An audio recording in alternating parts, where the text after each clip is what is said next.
kula ambaye amepata tukio hapa ni jirani yangu. Tulipata taarifa jana majira ya saa 9 hivi kwamba mtoto hapatikani. Kimsingi tulishirikiana kama majirani, tulitafuta huku na kule tukashindwa. Mwisho wa siku jioni tulienda kituoni kuripoti. Tuliripoti, tunashukuru polisi walionyesha ushirikiano mkubwa. Asubuhi tumeendelea kutafuta, lakini kuna jirani yetu mmoja anaitwa Kalinga akasema mtoto amepatikana, yuko hapa amedondoka.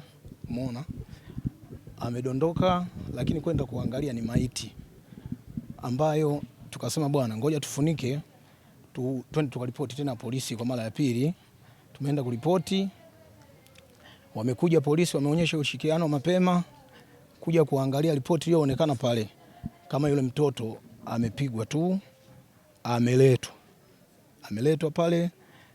Polisi wamefanya uchunguzi, tumepeleka mochwari, amekuja daktari pale kufanya uchunguzi, umeonekana amefanywa kitendo cha ukatili kwa maana ya ulawiti. Umeona? Lakini tumerudi nyumbani, tumeendelea na upelelezi wapi tukio limefanyika. Kimsingi hatujabaini bado hadi sasa hivi, nafikiri polisi wanaendelea na uchunguzi. Jana mida kama ya saa 1 ndio nimepata taarifa kama mtoto amepotea ambaye ni Naomi. Lakini kwa sababu mimi nilikuwa najisikia vibaya, nikamwomba dadangu aje kusaidiana kutafuta. Wamefanya juhudi ya kumtafuta yule mtoto usiku kucha, lakini hawakufanikiwa. Baada ya asubuhi, ilikuwa kama saa 1 au saa 2, na pigiwa simu kama mtoto amepatikana, wamemrudisha, yuko nyumba ya pili. Hapo nikatoka kweli, nikafika eneo la tukio, nikakuta tayari yule mtoto ameshafunikwa shuka. Baada ya hapo nikampigia simu Afande Lidia na Afande Alexi. Kwa kweli wale wameonyesha ushirikiano, wakaniambia wamempigia Afande OCD. Baada ya muda kidogo, na pia alikuwepo yule polisi jamii akawa ameshafika, na kuna jirani yetu hapa ambaye anafanya kazi wilaya ya Kilolo, ni askari pia, akawa yupo eneo la tukio, naye tukawa tunasaidizana katika hali ya utoaji taarifa. Baada ya hapo askari wamefika, wakaanza kuchunguza ule mwili. Kweli tumekuta kama ule mkono umevunjika kwa sababu ulikuwa unalegea na shingo pia. Na baada ya hapo tumefika hadi mochwari ambapo alikuwa anafanyiwa uchunguzi. Ikaonekana yule mtoto amelawitiwa. Lakini pia pamoja na hiyo kulawitiwa, ile nguo ambayo alikuwa ameivaa sio kwamba ilikuwa imechafuka, ilikuwa ni safi. Kiasi kwamba huyo mtu ambaye amemfanyia, ina maana amemvalisha hiyo nguo ni safi kabisa. Katika kata hii ya Isakalilo kuna tukio gumu ambalo limetukuta usiku wa kuamkia leo la mtoto wetu kulawitiwa hadi kupelekea umauti. Jambo ambalo limetusikitisha kama jamii, kwa sababu hata mimi naishi kwenye kata hii. Imekuwa ni tukio gumu sana. Mimi kama shujaa nitoe wito tu kwa wananchi, tuendelee kupeana elimu na kulinda watoto wetu. Ulinzi na usalama wa watoto wetu uko mikononi mwetu.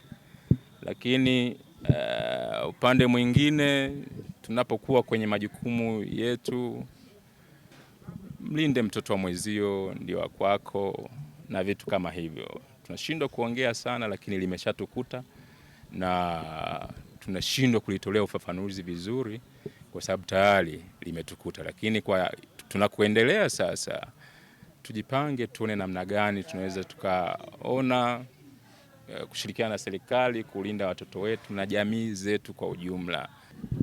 Nilipigiwa simu jana muda wa saa 1 jioni nikiwa safarini kwamba kuna binti wa darasa la 7 anayesoma shule ya msingi Zizi kwamba amepotea mnamo saa 6 mchana.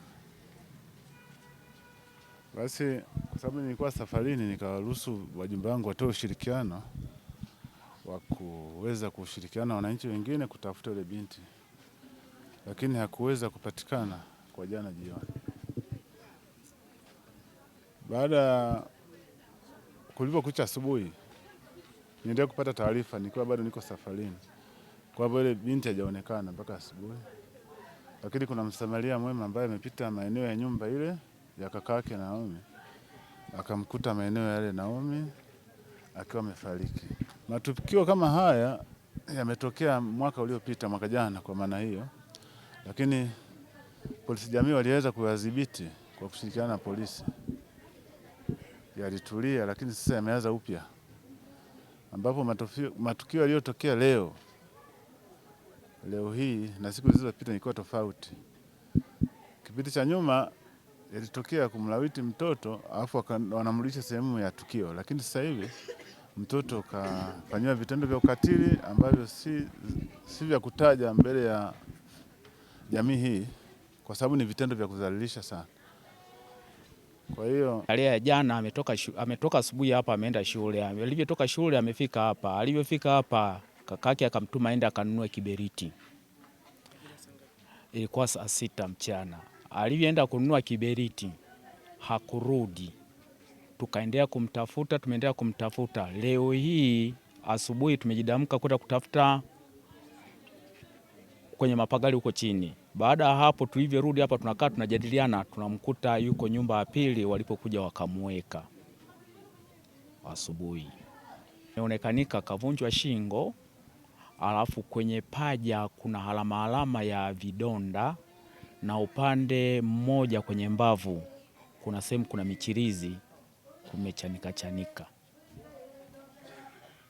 Ndio hivyo ilivyokuwa. Baada hapo tuliondoka kwenda kuripoti polisi, na wakaja wakachukua, wakaenda kule, daktari wakaongea naye. Daktari ndio aliyotupa majibu hayo. Ananiuma tumbo wa baba, mjukuu wangu huyo mimi. Ananiuma tumbo wa ndugu zanguni. Mwanangu amembeba mzima. Dadangu mpokee mtoto. Umbe uji